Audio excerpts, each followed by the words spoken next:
দেখুন কুকুরটির মুখে কি আটকে গেছে, ভালোভাবে দেখতে পাচ্ছেন ভিডিওর মাধ্যমে। এটা বিস্কুটের জার, প্লাস্টিক যেটা বলা হয়, বিস্কুট যার মধ্যে থাকে। বিস্কুটটা খেলেন, তারপর এইভাবে রাস্তায় ফেঁকে দিলেন, কুকুর মুখ ঢুকিয়ে মুখটা আটকে গেছে, তাই না? এটা আপনার জন্য হয়েছে, আপনি ফেলেছেন বলেই এই কুকুরটির মুখে আটকে গেছে।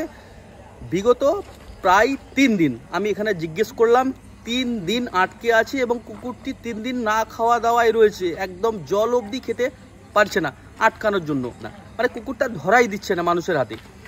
তো আমি হঠাৎ আমি লোকেশনটাও বলছি, যে জায়গাটার ঘটনা, এবং আমি সেই জায়গার লোকেদেরকে রিকোয়েস্ট করব যে দয়া করে যদি আপনার আশেপাশে বাড়ির দেখা যায় কুকুরটিকে অবশ্যই একটু খোলার চেষ্টা করবেন, কারণ ওর মধ্যে একটা প্রাণ রয়েছে।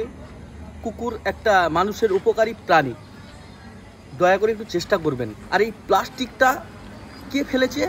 আমাদের মতো মানুষ কিছু ফেলেছে, তারপরে ও হয়তো ভিতরে কিছু খেতে গিয়েছিল, আটকে গেছে।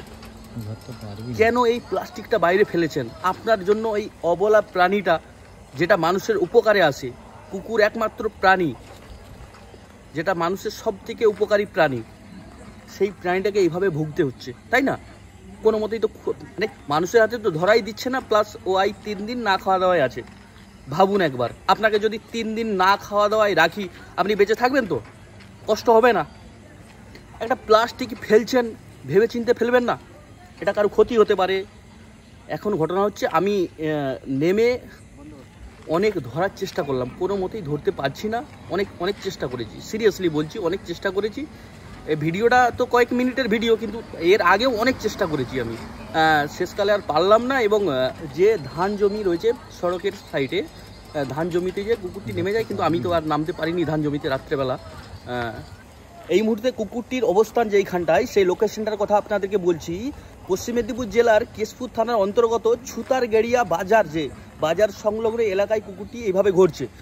যদি দেখেন অবশ্যই কেউ খোলার চেষ্টা করবেন, এবং ভিডিওটি বেশি বেশি করে শেয়ার করুন, যাতে ওই এলাকার লোকেরা এটা পায় দেখতে, এবং যাতে খোলার চেষ্টাটা করে আর কি। সবাই ভালো থাকবেন।